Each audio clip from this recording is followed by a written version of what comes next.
ቃል እግዚአብሔርን ለሚወዱት እንደ ሐሳቡም ለተጠሩት ነገር ሁሉ ለበጎ እንደሚደረግ እናውቃለን ይላል። ለተጠሩት ለማን? ለተጠሩት መመረጣችሁን ተመልከቱ ይላል ሐዋርያው። እኔ በጣም ነው በሱ የሚገረመኝ።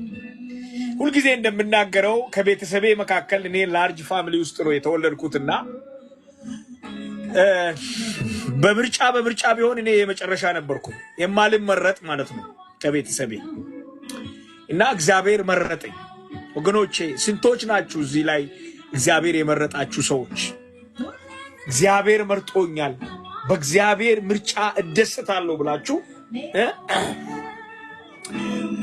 ዛሬ እስከ ዛሬ ካላሰባችሁ ከዚህ ቀን ጀምሮ ማሰብ ጀምሩ እስኪ።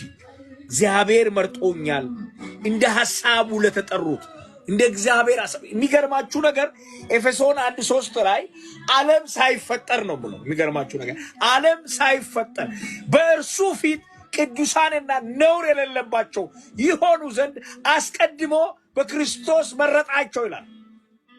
እነዚህን የመረጣቸውን ደግሞ ጠራቸው ይላል። እነዚህን የጠራቸውን ደግሞ አከበራቸው፣ ያሰበ ያቀደ ቦታ አደረሳቸው ይላል። እንመጣበታለን። እሱ መቼ?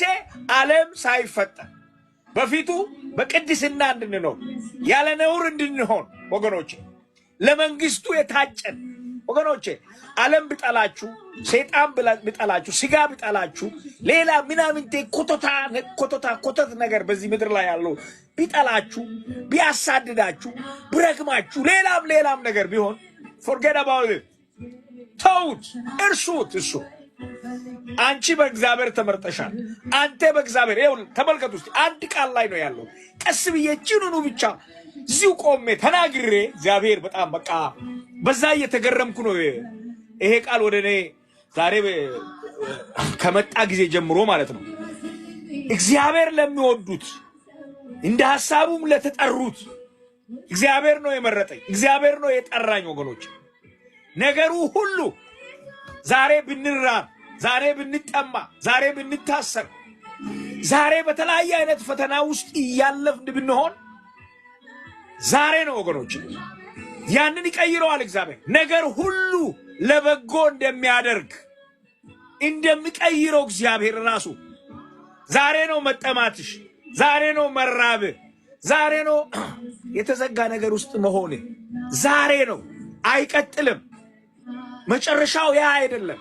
መጨረሻው መጠማቴ አይደለም፣ መታረዚ አይደለም፣ መቸገሪ አይደለም። መጨረሻው ለተወሰነ ጊዜ ነው ወገኖቼ። ከእግዚአብሔር የተሰወረ የተደበቀ ባታድርጉ።